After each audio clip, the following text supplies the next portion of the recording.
தெலுங்கிலிருந்து புறமொழியாலிருந்து தமிழ்நாட்டை தமிழக மக்கள் காப்பாற்றிக் கொள்ள வேண்டும் அப்படிங்கிறத முதல்வர் ஸ்டாலின் சொல்கிறது ஒரு ஆச்சரியமாக இருக்குது. ஆனால் அவர் நல்லதாக சொல்லியிருக்காரு. அக்டோபர் 2ஆம் தேதி கூட பார்த்தீங்கன்னா ஐயா முதல்வர் மு.க. ஸ்டாலின் அவர்கள் காந்தி ஜெயந்திக்கு போய் காந்திக்கு நேரடியாக மாலை அணிவித்து மரியாதை செலுத்தினார். ஆனால் தமிழின தலைவரான பெருந்தலைவர் காமராஜருடைய நினைவு நாள் அன்றைக்கி தான். காந்தி பிறந்தநாள் காமராஜர் நினைவு நாள்னு சொல்லுவாங்க. ஆனால் காமராஜர் நினைவு நாளுக்கு அவர் ஒரு மாலை அணிவித்து கூட மரியாதை செலுத்துறதுக்கு வரல. அது இந்த ஆண்டு மட்டும் கிடையாது, தொடர்ந்து 4 ஆண்டுகளாக அவர் முதல்வராக இருக்கிற காலகட்டத்தில் இது வரைக்கும் நினைவு நாளுக்கு மாலை அணிவித்து மரியாதை செலுத்தாத ஒரு முதல்வராக ஸ்டாலின் இருக்கிறார். தமிழர்களை காப்பது திமுகவா அதிமுகவா?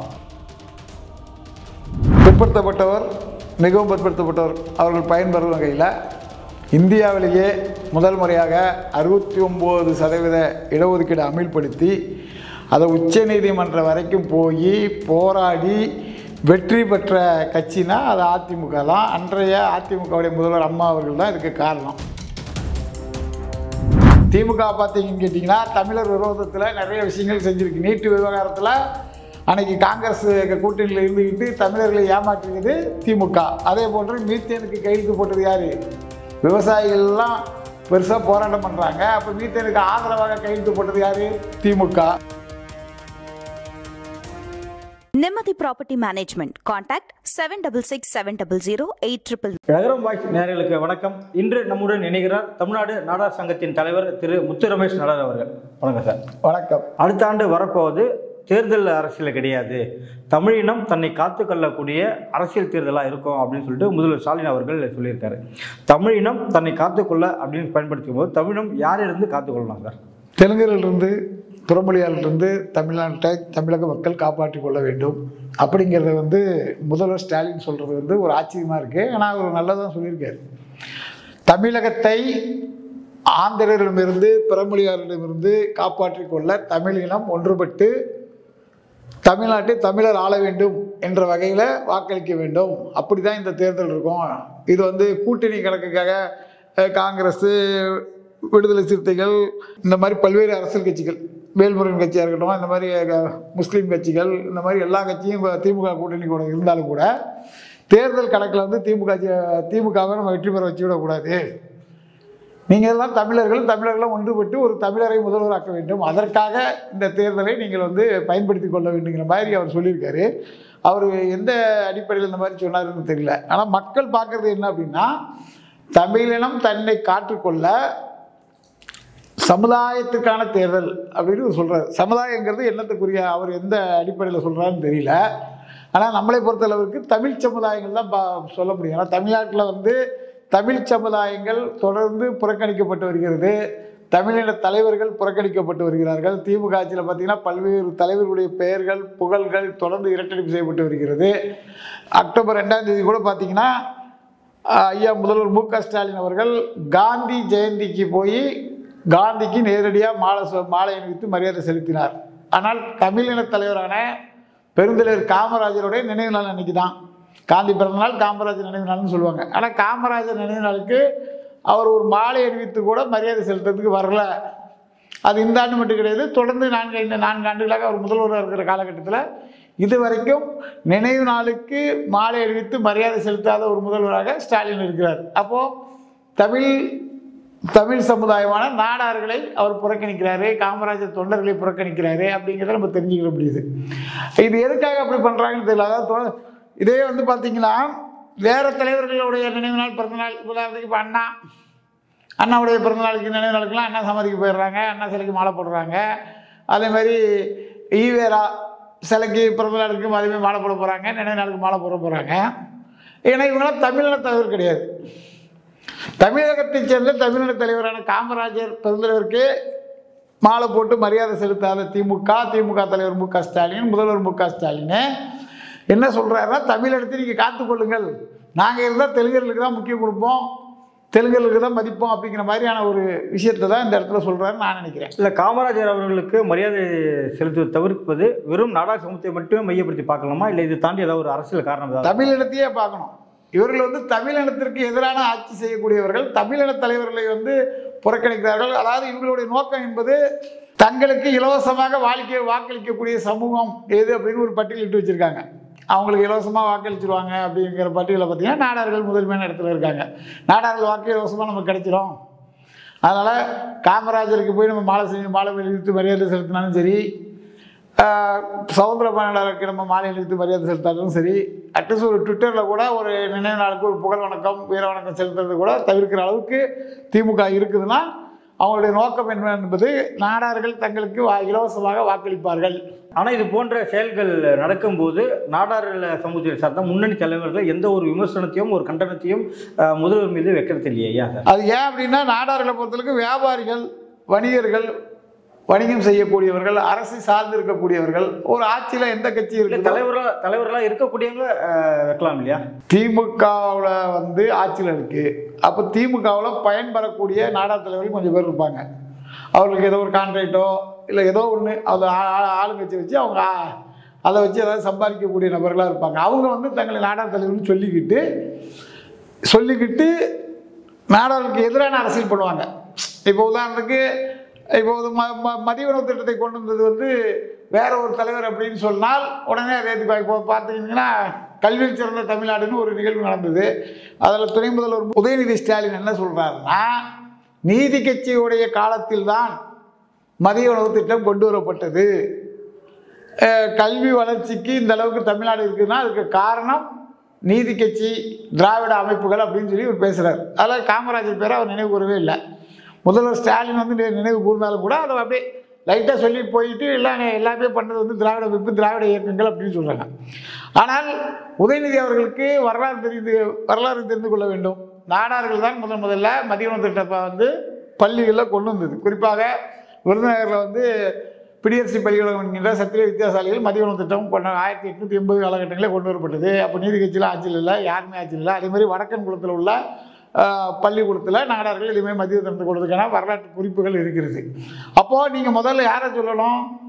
கல்வி வளர்ச்சிக்கு வித்திட்டது நாடார் சமுதாயம், நாடார் சமுதாய மக்கள் அப்படிங்கிறது தான் நீங்கள் சொல்லியிருக்கணும். அப்படி சொல்லிவிட்டு அதுக்கப்புறம் ஒரே ஒரு மாநகராட்சி பள்ளிக்கூடத்தில், அதுவும் பிற்படுத்தப்பட்ட மக்கள் படிக்கக்கூடிய பள்ளிக்கூடத்தில் மதிய உணவு திட்டம் நீங்கள் கொண்டு வந்தீங்க அப்படின்னு சொல்கிறது பெருமையாக சொல்லிக்கலாம். ஆனால் அதே சமயத்தில் நீங்கள் இன்னொரு வரலாறு தெரிஞ்சுக்கணும். திராவிட அமைப்பின் முக்கியமான தலைவராக இருந்த MC ராஜா போன்றவர்கள் மதிய உணவு திட்டம் நீங்கள் ஒரே ஒரு பள்ளிக்கூடத்தில் கொண்டு வந்து அதுவும் பிற்படுத்தப்பட்ட மக்களுக்கு கொண்டு வந்துட்டு தாழ்த்தப்பட்ட மக்களுக்கு கொடுக்கல, தாழ்த்தப்பட்ட மக்கள் இருக்கக்கூடிய பகுதியில் மதிய உணவு திட்டம் கொண்டு வரல அப்படிங்கிறதுக்கு எதிர்ப்பு தெரிவித்து விட்டு அந்த கட்சி விட்டு அவர் வெளியேறினார். அப்போ நீங்கள் ஒரு குறிப்பிட்ட பகுதியில் ஒரே ஒரு பள்ளிக்கூடத்தில் சோறு போட்டதை பெருமையாக பேசக்கூடிய துணை முதல்வர் தமிழ்நாட்டில் மூதறிஞர் ராஜாஜி அவர்களால் மூடப்பட்ட 6000 பள்ளிக்கூடங்களையும் திறந்து அதுக்கப்புறம் பல ஆயிரம் பள்ளிக்கூடங்களை உருவாக்கி சின்ன கிராமங்கள் முதல் நகரங்கள் வரை அனைத்து பகுதியிலும் பள்ளிக்கூடங்களை உருவாக்கி மதிய உணவு திட்டத்தை கொண்டு வந்து ஏழை எளிய மக்கள் படிக்க வேண்டும், வாழ்க்கையில் முன்னேற வேண்டுங்கிற சொல்லி கல்விக்கு அடித்தளம் அமைத்த காமராஜர் ஆட்சியை நீங்கள் இந்த இடத்துல நினைவு கூறலைங்கிறது உண்மையாலுமே கண்டிக்கத்தக்க விஷயம். ரெண்டாவது, நீதி கட்சி ஆட்சி காலத்துக்கும் திமுகவுக்கும் எந்த சம்பந்தமும் கிடையாது. நீதி கட்சி பெரியார் ராமசாமி அவர்கள் நீதி கட்சி ஆட்சி காலத்தில் காங்கிரஸ் கட்சியுடைய மாநில தலைவராக இருந்து நீதி கட்சிக்கு எதிராக செயல்பட்ட ஒரு தலைவர். அப்படி இருக்கும்போது நீங்கள் நீதி கட்சியும் திமுகவும் ஒன்று தான், திராவிடர் கழகம் ஒன்று தான் சொல்லி ஒரு ஏமாற்று கண்ணாமூச்சி விளையாட்டு போல பொய்யான தகவல்களை பதிவு செஞ்சு வரீங்க. இது மக்கள் எல்லாருக்கும் தெரியும். அதற்கு பிறகு பார்த்தீங்கன்னா சுயமரியாதை இயக்கத்தினுடைய முதல் தலைவராக பட்டிவரன்பட்டி சவுந்தரபாண்டியனார் இருந்தார். ஆனால் இப்போ நூற்றாண்டு விழான்னு ஒன்று நடத்துனாங்க, சுயமரியாதை இயக்கத்துடைய நூற்றாண்டு விழா அப்படின்னு சொல்லி ஒன்று நடத்துனாங்க. அதில் அதோட முன்னணி தலைவராக இருந்த ஈவேராவுக்கே தலைவராக இருந்த சவுந்தரபாண்டியனார் பேரையோ அவர் செய்த சாதனைகளையோ ஒரு இடத்துலையும் பதிவு பண்ணலை. அதாவது ஒரு மாநாடு நடக்குது, ஒரு அமைப்பு உருவாக்கப்படுது, அந்த அமைப்புக்கு ஒருவர் தலைவராக இருக்கிறார். ஆனால் துணைத் தலைவர் தான் இதெல்லாம் செஞ்சாருன்னு சொல்லி தற்பெருமை பேசக்கூடிய ஆட்கள் தலைவர்களுடைய புகழை இரட்டடிப்பு செஞ்சுட்டாங்க. அந்த மாநாட்டுக்காக பல லட்சங்கள் என்ற காலகட்டத்தில் செலவு செஞ்சு மக்கள் எல்லாம் ஒன்று திரட்டி சாதி எதிர்ப்பு அடிப்படையில் ஒரு பெரிய மாநாடு நடத்தி அந்த மாநாட்டில் வந்து எல்லாரும் சாதி பட்டத்தை துறந்துருக்குன்னு சொல்லி திராவிட கைகூலிகளுடைய வேண்டுகோளுக்கு செயல்பட்ட சவுந்தரப்பா நாடார் போன்ற மிகப்பெரிய தலைவர்கள், வி ராமசாமி நாடார் போன்ற தலைவர்கள் பெயரெல்லாம் இரட்டடிப்பு செய்யப்பட்டிருக்கிறது வந்து எந்த வகையில் ஏற்றுக்கொள்ள முடியும் அப்படிங்கிறத இதில் கேள்வி. அப்படியே பாருங்க, ஒரே நாள் தான் அக்டோபர் 2 காமராஜரை இரட்டடிப்பு செய்கிறாங்க. காமராஜரை எதுக்கு இரட்டடிப்பு செய்கிறாங்கன்னு யாராவது சொல்ல முடியுதா? என்ன காரணமாக இருக்க முடியும்? காமராஜர் தமிழருங்கிறதுனாலையா, இல்லை நேர்மையான தூய்மையான ஆட்சி கொடுத்த தலைவருங்கிறதுனாலையா, இல்லை இந்த நாட்டினுடைய சுதந்திரத்துக்காக 9 ஆண்டுகள் சிறை சென்ற தலைவருங்கிறதுனாலையா, இல்லை இந்தியாவில் 2 பிரதமரை உருவாக்கிய கிங் மேக்கர் என்பதனாலையா, எதனால் காமராஜர் சிலைக்கு இவங்களால மாலை அணிவித்து மரியாதை செலுத்த முடியல? அதே போன்று தொடர்ந்து காமராஜர் பேர் இருக்கிறது எல்லாத்தையும் கருணாநிதி பேராக மாற்றிட்டு வர தமிழக அரசு காமராஜருடைய பெயரை சொல்வதற்கு ஏன் அச்சப்படுகிறது? காமராஜருடைய புகழுக்கு ஒரு முதல்வருங்கிற வகையில் ஒரு மாலை அணிவித்து கூட மரியாதை செலுத்தாத ஸ்டாலின் போன்றவர்களை எப்படி காமராஜர் தொண்டர்கள் ஏற்றுக்கொள்வார்கள் அப்படிங்கிறத கேள்வியாக இருக்கு. தமிழர்களை காப்பது திமுகவா அதிமுகவா? தமிழர்களை காப்பது திமுகவா அதிமுகன்னு சொல்லி கம்பேர் பண்ணிங்கன்னா கண்டிப்பாக அதிமுக தான் சொல்ல முடியும். அதே மாதிரி மாநில உரிமைகளை வந்து எல்லா இடத்துலையும் விட்டு கொடுத்து மாநில உரிமைகள், அதாவது மாநில சுயாட்சின்னு சொல்லிக்கிட்டு அண்ணா மாநில சுயாட்சின்னு பேசினார்னு சொல்லிக்கிட்டு ஒரு கட்சி உருவாக்கப்பட்டது என்றால் திமுக. ஆனால் அந்த தலைவர் எந்த கொள்கைக்காக உருவாக்கினாரோ அந்த கொள்கைக்காக எதிராக செயல்பட்டது திமுக. அதே மாதிரி தமிழர்கள் வந்து 15 லட்சம் பேர் கொண்டு கொள்ளப்பட்ட போது காலையில் ஒரு 10 மணிக்கு போய் உண்ணாவிரதம் இருக்கிறேன்னு சொல்லிக்கிட்டு 2 சைடில் ஏர் கூலர் வச்சுக்கிட்டு படுத்துட்டு மத்தியானமே நாங்கள் வந்து எங்கள் போராட்டம் வெற்றி அடைஞ்சிருச்சு அப்படின்னு வீட்டுக்கு போன முதல்வர் யாருன்னு கேட்டிங்கன்னா யார்? ஐயா கருணாநிதி அவர்கள். இந்த மாதிரி தமிழர்கள் நலனுக்கு எதிராக தொடர்ந்து செயல்பட்டு திமுக வந்து மாற்றுகிறது. அதுமாதிரி காவேரி உரிமை பார்த்தீங்கன்னா அன்னைக்கு சுப்ரீம் கோர்ட் வரைக்கும் போய் சண்டை போட்டு காவிரி உரிமையை மீட்டு தந்தது வந்து முன்னாள் முதல்வர் ஜெயலலிதா அவர்கள் அதிமுக தான். அரசிதழிலே வெளியிட்டதும் ஆமாம், அரசியல் வெளியிறது காரணமும் அவங்க தான். அதே மாதிரி தமிழரான மூப்பனார் அவர்களை பிரதமர் ஆவதற்கு ஒரு வாய்ப்பு வருது. அப்போ அதை தடுத்தது யார்? ஐயா கருணாநிதி அவர்கள். இப்போ இன்னைக்கு பாருங்க, அதே இது அப்படியே அவங்க தொடர்ச்சியாக துணை ஜனாதிபதி தேர்தல் நடக்குது. பாரதிய ஜனதா கட்சி கூட்டணி வந்து ஒரு தமிழரை வேட்பாளராக நிறுத்துறாங்க. ஆனால் இவங்க வந்து தமிழர் ஆதரிச்சாங்களான்னு கேட்டால் கிடையாது. இல்லை நடுநிலை வைத்தாங்களா? கிடையாது. தெலுங்கர்களுக்கு ஆதரவாக தமிழருக்கு எதிராக வாக்களிக்கக்கூடிய கட்சியாக திமுக இன்னைக்கு தமிழர் விரோத அரசியல் பண்ணிட்டு இருக்கு. இன்னைக்கு கரண்டில் இப்படி அது மாதிரி 7 பேர் விடுதலை ஏதோ நாங்கள் விடுதலை பெற்று தந்தோம் அப்படி இப்படின்னு கருணாநிதி ஏமாத்துனது, இந்த மாதிரியான விஷயங்கள் நிறையா இருக்குது. இப்போ அதிமுகவை பொறுத்தளவுக்கு திமுகவா அதிமுக தமிழ் இப்போ நீட்டில் வந்து பார்த்தீங்கன்னா 7.5%, 7.5% உள்ஒதுக்கீடு அரசு பள்ளி மாணவர்களுக்கு. இப்போ அதன் மூலம் எத்தனையோ ஆயிரக்கணக்கான டாக்டர்கள் தமிழ்நாட்டில் ஏழை எளிய மக்கள் உருவாகிறதுக்கு காரணமாக இருக்கு. இந்த மாதிரியான ஏதாவது ஒன்று திமுக செஞ்சுருக்குன்னா கிடையாது. இதுதான் நம்ம வந்து பார்க்கணும்.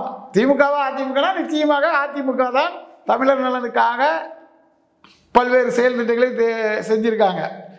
அதாவது ஈழத்தமிழர்களுக்காக எம்ஜிஆர்லேருந்து அம்மா வரைக்கும் பல்வேறு உதவிகளை ஈழத்தமிழர்களுக்கு ஆதரவாக செஞ்ச வரலாறுலாம் நமக்கு பார்த்துருக்குறோம். அதே மாதிரி அந்த சிறப்பு வேளாண்மை மண்டலம் உருவாக்கி ஈத்தேன் மீத்தேன்லேருந்து நம்மளுடைய வேளாண் நிலைகளை காப்பாற்றப்பட்ட வேளாண் மண்டலமாக அறிவித்ததுக்கு வந்து ஐயா எடப்பாடியார் தான் காரணம். இந்த மாதிரியான நிறைய செயல்பாடுகளை நம்ம பார்க்குறோம். அதே மாதிரி குடி பராமரித்து அந்த ஏரியெல்லாம் தூர்வாரி குடி பராமரிப்பு திட்டம்னு சொல்லி ஒன்று கொண்டு வந்து பல்வேறு இடங்களில் தண்ணியை தேக்கி வைக்கிறதுக்கு, விவசாயத்துக்கு, குடிக்கிறதுக்கு, இப்படி பல்வேறு அடிப்படை விஷயங்களை செஞ்சு கொடுத்தது எடப்பாடியார் தான்.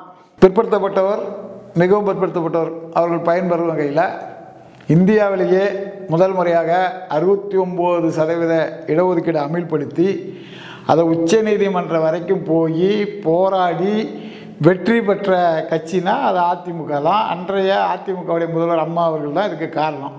இதை பார்த்தீங்கன்னா இன்றைக்கி வந்து திராவிடர் கழகம் இருக்குல்ல, திராவிடர் கழகம் வந்து பிராமண எதிர்ப்புன்னு சொல்லுவாங்க, என்னென்னமோ விஷயங்கள்லாம் சொல்லுவாங்க. ஆனால் சமூக நீதி காத்த வீராங்கனை அப்படின்னு அன்றைய முதல்வர் ஜெயலலிதா அவர்களுக்கு பட்டத்தை கொடுத்து அதற்கு ஒரு மிகப்பெரிய பாராட்டு விழா நடத்துகிறது திக. 69% இடஒதுக்கீடால் இன்றைக்கி எத்தனையோ ஆயிரக்கணக்கான மக்கள் பலன் பெறுகிறார்கள் என்றால் அதற்கு முழுமையான காரணம் அதிமுக. ஆனால் இன்றைக்கி அந்த 69% இதுக்கு பறிபெயரக்கூடிய ஒரு சூழல் இருக்குது. சாதி வாரி கணக்கெடுப்பு எடுங்க அப்படின்னு சொல்லி தமிழ்நாட்டில் முக்கியமான அரசியல் கட்சிகள், இப்போ எடப்பாடியார் அவர்கள் ஆட்சி காலத்தில் சாதி வாரி கணக்கெடுக்கணும்னு சொல்லி குலசேகரன் கமிட்டின்னு ஒரு கமிட்டியை போட்டு ஆய்வு பண்ணி அதுக்கு சாதி வாரி கணக்கெடுப்பு எடுங்கிற ஒரு விஷயத்தை வந்து செயல்படுத்துவதற்காக பண்ணாங்க. ஆனால் அதுக்கப்புறம் ஆட்சி மாற்றம் ஏற்பட்டதுக்கப்புறம் சாதி வாரி கணக்கெடுப்பு எடுக்கிறதுக்கு தமிழ்நாட்டு அரசுக்கு எந்த வித அதிகாரமும் கிடையாது, குறிப்பாக எங்களுடைய திமுக அரசுக்கு எந்த அதிகாரமும் இல்லைன்னு சொல்லி இன்றைக்கு வரைக்கும் பிரதமருக்கு வந்து 4 தடவையோ 5 தடவையோ சாதி வாரி கணக்கெடுப்பு மத்திய அரசு எடுக்கணும்னு சொல்லி கடிதம் எழுதி கொண்டிருக்கிறார் நம்மளுடைய தமிழக முதல்வர் மு க ஸ்டாலின் அவர்கள். ஆனால் பீகார் தமிழ்நாட்டோட கல்வி வளர்ச்சி குறைந்த மாநிலம்னு சொல்லப்படுது. பீகாரில் வந்து நிதிஷ்குமார் அவர்கள் ஆட்சியில் இருக்காங்க. அவங்க ஆட்சியில் சாதி வாரி கணக்கெடுப்பு எடுக்கப்பட்டுருச்சு. சாதி வாரி கணக்கெடுப்பு எடுக்கப்பட்டு எந்தெந்த சாதிக்கு எவ்வளோ இருக்காங்கன்னு சொல்லி ஒரு மக்கள் தொகையில் எவ்வளோ பேர் இருக்காங்கிற ஒரு டேட்டாவை அவங்க எடுத்திருக்காங்க. கர்நாடகாவில் காங்கிரஸ் தான் ஆட்சியில் இருக்குது, அது திமுகவுடைய கூட்டணி கட்சி. அவங்க சாதி வாரி கணக்கெடுப்பு எடுக்கிறதுக்கு வேலைகளை பார்த்துட்ருக்காங்க. கேரளாவில் கம்யூனிஸ்ட் ஆட்சியில் இருக்குது, அவங்க சாதி வாரி கணக்கெடுப்பு எடுக்கிறதுக்கு ரெடி பண்ணியிருக்காங்க. தெலுங்கானாவில் ஹேமந்த் ரெட்டி அவர் சாதி வாரி கணக்கெடுப்பு எடுக்கிறதுக்கு அந்த வேலைகளை செஞ்சுருக்காங்க. ஆனால் மாநில சுயாட்சி எங்களால் தான் என்ன முடியும், மாநிலத்துக்கு எங்களுக்கு பவர் இருக்குன்னு சொல்லக்கூடிய திமுகவுடைய ஆட்சி மட்டும்தான் இது வரைக்கும் சாதி வாரி கணக்கெடுக்கிறதுக்கு எங்களுக்கு எந்த பவரும் இல்லை அப்படின்னு சொல்கிறாங்க. இதுக்கு கடுமையான முறையில் பல்வேறு அரசியல் கட்சி தலைவர்கள் தொடர்ந்து குரல் கொடுத்துட்டு இருக்காங்க. குறிப்பாக பாட்டாளி மக்கள் கட்சி அன்புமணி ராமதாஸ் அவர்கள், நாம் தமிழர் கட்சி சீமான் அவர்கள், இப்படி போன்றவர்கள்லாம் தொடர்ந்து போராடிக்கிட்டு குரல் கொடுத்துக்கிட்டே வராங்க. ஆனால் இவர்கள் எவ்வளோதான் போராடினாலும் எவ்வளோதான் குரல் கொடுத்தாலும் தமிழ்நாட்டில் சாதி வாரி கணக்கெடுப்பு எடுத்தால் தங்கள் சமுதாயத்துடைய சாதி கணக்கு தெரிஞ்சு போயிடும். வெறும் 50,000 கூட இல்லாத சாதியினர்களுக்கு வந்து தமிழ்நாட்டில் வந்து முதலமைச்சர், துணை முதலமைச்சர், எம்பி அமைச்சர்கள் இப்படி பல்வேறு பொறுப்பு வகிக்கிற ஒரு சூழல் இருக்குது. தமிழர்கள் விழித்துக் கொள்வார்கள். நம்ம வந்து கோடிக்கணக்கில் இருக்கக்கூடிய தமிழர்களுக்கு முதலமைச்சர் பதவி கிடையாது, கோடிக்கணக்கில் இருக்கக்கூடிய தமிழர்களுக்கு துணை முதலமைச்சர் பதவி கிடையாது, கோடிக்கணக்கில் இருக்கக்கூடிய முக்கியமான சாதியினர்களுக்கு முக்கியமான அரசு இலாக்காக்கள் கிடையாது. இதெல்லாம் தமிழர்கள் எளிதாக புரிந்து கொள்ளக்கூடிய ஒரு சூழலாகும். அப்போ சாதி வாரி கணக்கெடுப்பு எடுத்தாங்கன்னா உண்மையான தமிழர்கள்லாம் ஒன்றிணைந்து நம்மளை எதிர்த்து போராடக்கூடிய ஒரு சூழல் வரும்.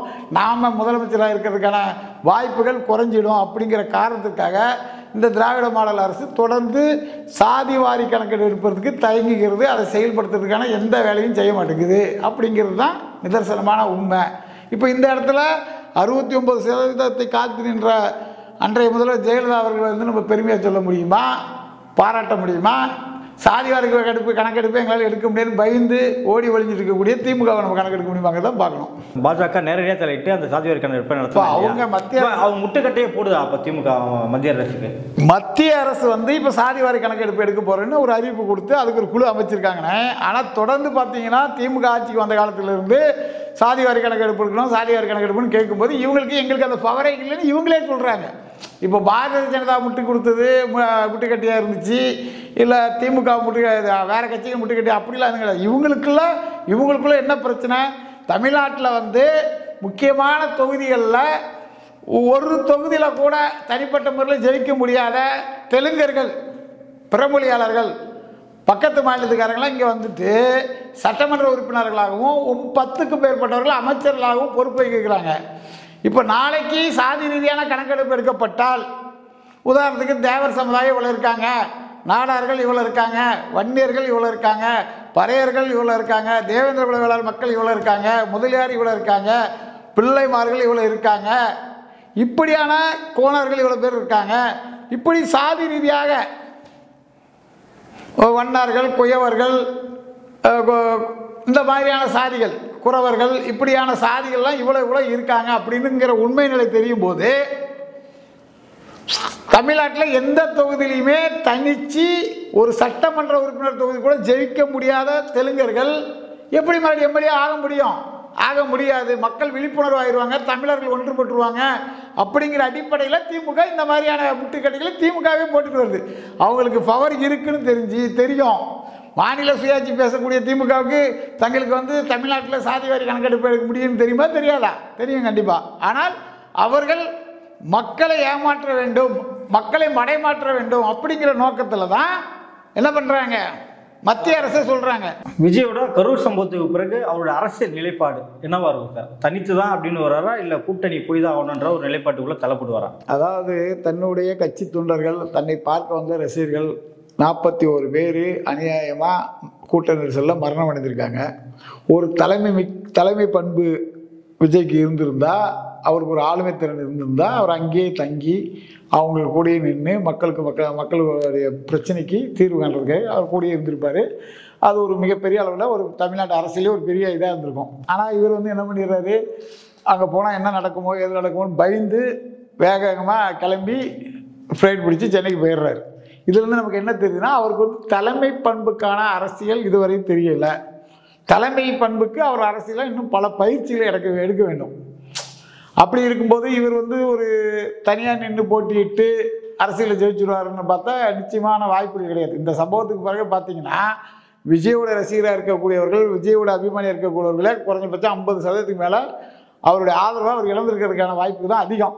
ஏன்னு கேட்டிங்கன்னா, உயிர் இழந்ததை வந்து யாரும் ஏற்றுக்க மாட்டாங்க. அதுவும் பச்சிளம் குழந்தைகள், கர்ப்பிணி பெண்கள், வயதான முதியோர்கள், இவங்க எல்லாம் இறந்துருக்காங்கங்கிற போது ஒட்டுமொத்த இந்தியாவே அது அதிர்ச்சிக்கான உள்ளான ஒரு விஷயம். அப்படிங்கும்போது அவர் வந்து அவருக்கு தேவையான ஒரு கட்சியில் வந்து கூட்டணி வச்சுக்கிட்டு அவர் அரசியலை கற்றுக்கிட்டால் மட்டும்தான் அரசியலை ஜெயிக்க முடியும். இப்போ திமுக வந்து இதுக்கு யார் காரணம், அவங்களுக்கு காரணம் என பல்வேறு விவாதங்கள் நடக்குது. அது வந்து கோர்ட்டில் இருக்குது, கோர்ட்டு முடிவு பண்ணட்டும். ஆனால் பாதிக்கப்பட்டது தனது ரசிகர்கள், தன்னை உயிருக்கு மேலாக ரசித்த ரசிகர்கள் அநியாயமான முறையில் இறந்து போகும்போது அவர் வந்து என்ன பண்ணியிருக்கணும், சம்பந்தப்பட்டவர்களுக்கு அந்த சமயத்தில் உடனடியாக உதவி செஞ்சு பண்ணியிருந்தால் அவர் அந்த தலைமை பண்பு இருக்குன்னு அர்த்தம். தலைமை பண்பு இல்லாத விஜயை அவருடைய ரசிகர்களே இப்போ வருகாலங்களில் ஏற்றுக்கொள்ள மாட்டார்கள். அப்படி இருக்கும்போது அவர் வந்து வேற ஒரு கூட்டணி வச்சு அவங்க கூட அரசியல் பண்ணி அரசியலெல்லாம், ஏன்னா அவர் எந்த அரசியல் கட்சியிலும் இல்லை. இப்போ எம்ஜிஆர் அவ்வளோ பெரிய சாதனை படித்தார்னா அவர் திமுகவில் பல வருடங்களாக இருந்தார்.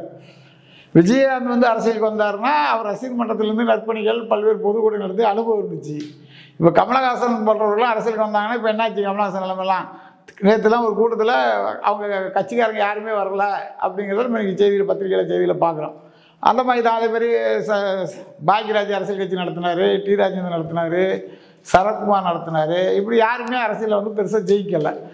இவர்களெல்லாம் பயிற்சி பெற்று வந்தால் அதுக்கப்புறம் வெற்றி பெறதுக்கு வாய்ப்பு. எடுத்தவொடனே நான் முதலமைச்சர் அப்படிங்கிற இதெல்லாம் தாண்டி ஒரு முதலமைச்சராக ஒருவர் உருவதற்கு நாங்கள் காரணமாக இருந்தோம், அவர்களுக்கு நாங்கள்லாம் சேர்ந்து உழைச்சோம் அப்படின்னு ஒரு அரசியலை உருவாக்கி பின்னாடி வந்து அவங்க மாற்றிக்கிட்டாங்கன்னா நல்லாயிருக்கும்னு நினைக்கிறேன். நடப்பு அரசியல் குறித்து பல்வேறு கருத்துக்களை கொஞ்சம் மிக்க நன்றி சார். நன்றி.